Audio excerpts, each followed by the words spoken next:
Makrifat. Secara kebahasaan al-marifah berarti pengetahuan.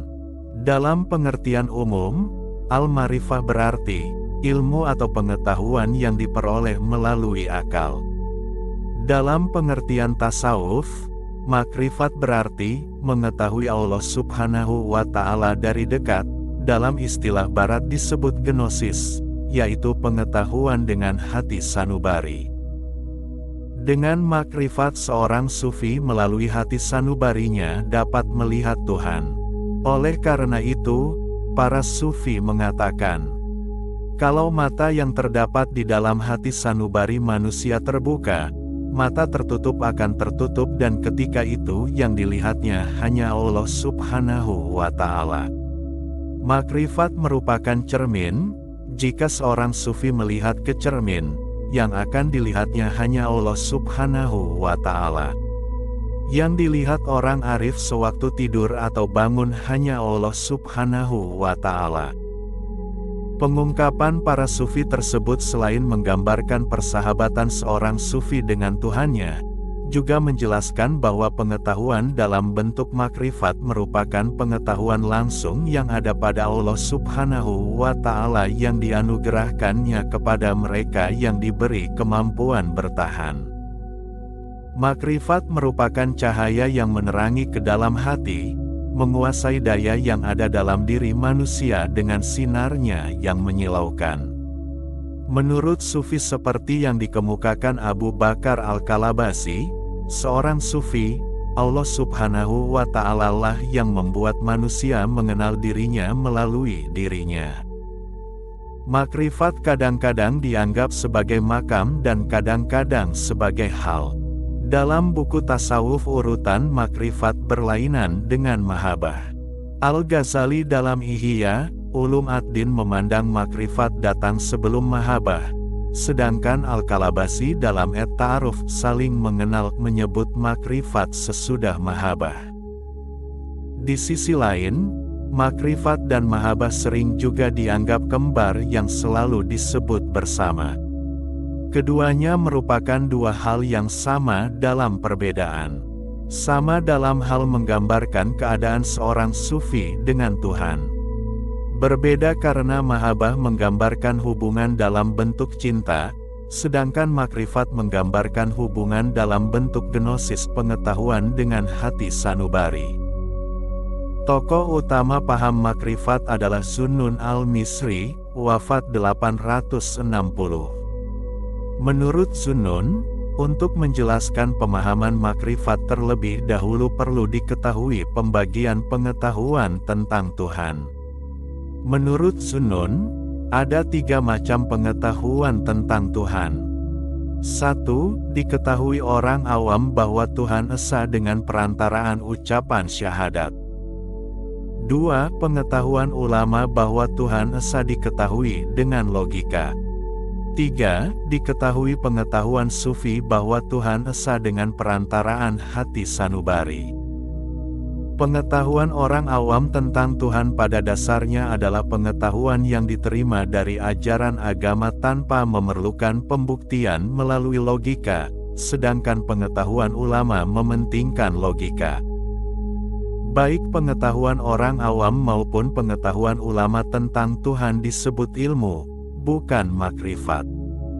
Dengan demikian, pengetahuan dalam bentuk makrifat menurut Zunnun adalah pengetahuan tentang Tuhan di kalangan kaum sufi yang dapat melihat Tuhan dengan hati sanubarinya. Pengetahuan serupa ini memberikan karunia Tuhan kepada kaum sufi yang dengan ikhlas beribadah dan sungguh-sungguh mencintai dan mengenal Tuhan. Dengan keikhlasan ibadah itulah Tuhan menyingkapkan tabir dari pandangan sufi untuk dapat menerima cahaya yang dipancarkan Tuhan.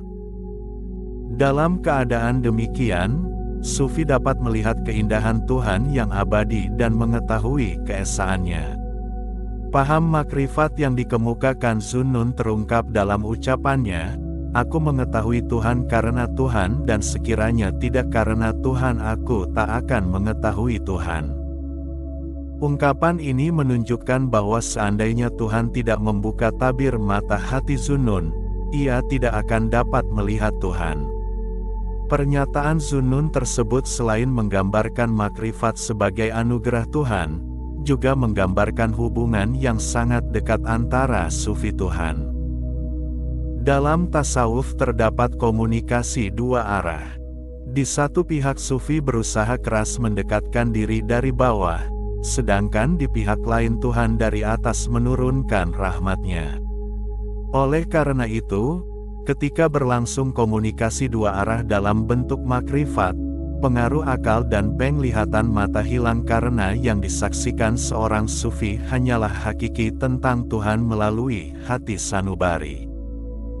Menurut Al-Qushairi dalam Ar-Risalah Al-Qushairiyah, Risalah Qushairiyah, dan Reinhold Allen Nicholson, ahli mistisisme dalam Islam, dalam The Mystics of Islam, mistik Islam, ada 3 alat dalam tubuh manusia yang digunakan sufi untuk berhubungan dengan Tuhan, yaitu kalbu qolab, the heart, untuk mengetahui sifat Tuhan, roh ruh, the spirit, untuk mencintai Tuhan, dan sir, inmost ground of the soul, untuk melihat Tuhan. Dari alat tersebut, Pak merupakan alat ketiga yang peka dan lebih halus dari roh, apalagi dari kalbu. Pak merupakan alat yang digunakan sufi untuk memperoleh makrifat. Oleh karena Tuhan bertempat di roh dan roh bertempat di kalbu, Tuhan timbul serta dapat menerima iluminasi dari Allah Subhanahu wa Ta'ala dikala roh dan kalbu telah suci dan kosong dari segala sesuatu yang dapat mengganggunya. Tibalah saatnya bagi sufi menangkap cahaya Tuhan yang diturunkannya. Kalbu tak mengubahnya menjadi kaca, jika selalu bersih akan mempunyai daya tangkap Pak yang benar untuk memperoleh cahaya cemerlang yang dipancarkan Tuhan.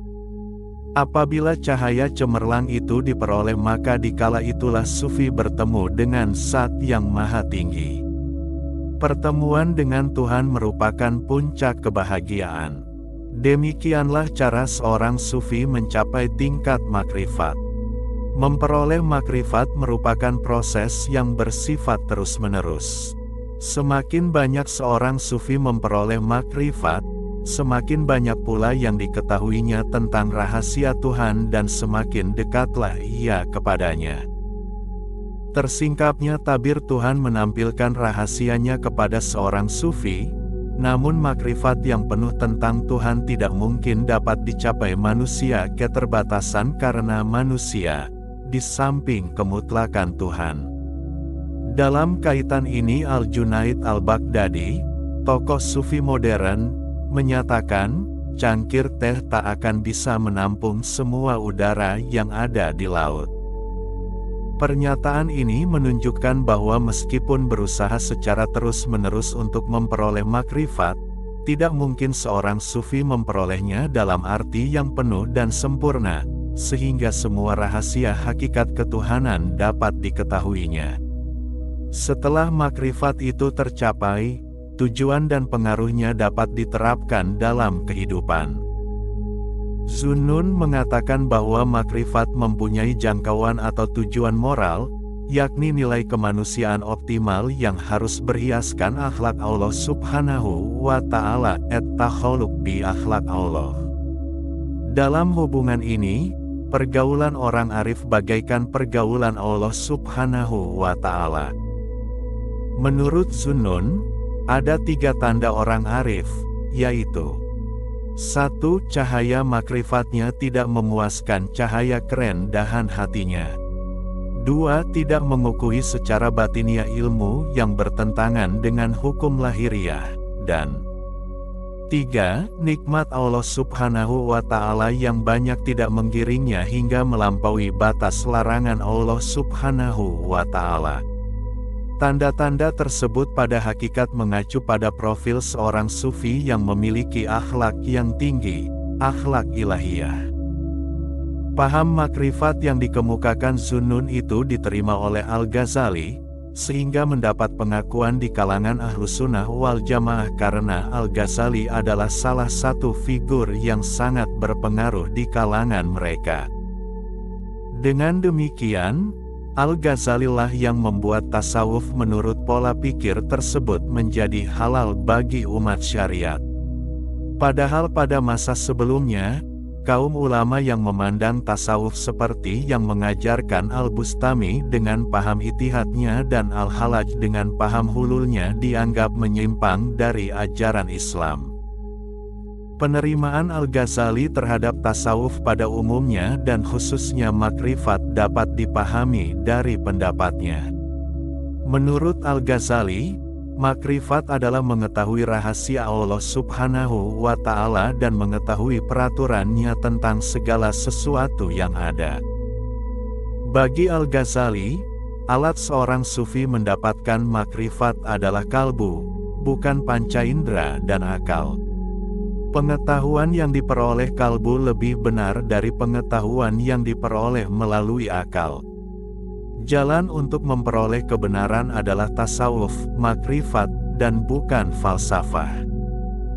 Bagi Al-Ghazali, makrifat juga berarti memandang kepada wajah Allah Subhanahu wa Ta'ala, an-nazaru ila wajh Allah Ta'ala. Selanjutnya ia mengemukakan bahwa makrifat mengandung tujuan moral, kebahagiaan, cinta kepada Allah Subhanahu wa Ta'ala dan fana di dalamnya. Jalan yang ditempuh kaum sufi mengandung tujuan meningkatkan akhlak terpuji melalui latihan jiwa, juga mengganti akhlak tercela menjadi akhlak yang terpuji. Dengan demikian, tujuan makrifat sebagaimana yang dikatakan Al-Ghazali tersebut sejalan dengan pendapat Sunnun al-Misri, yakni mengacu pada akhlak ilahiyah.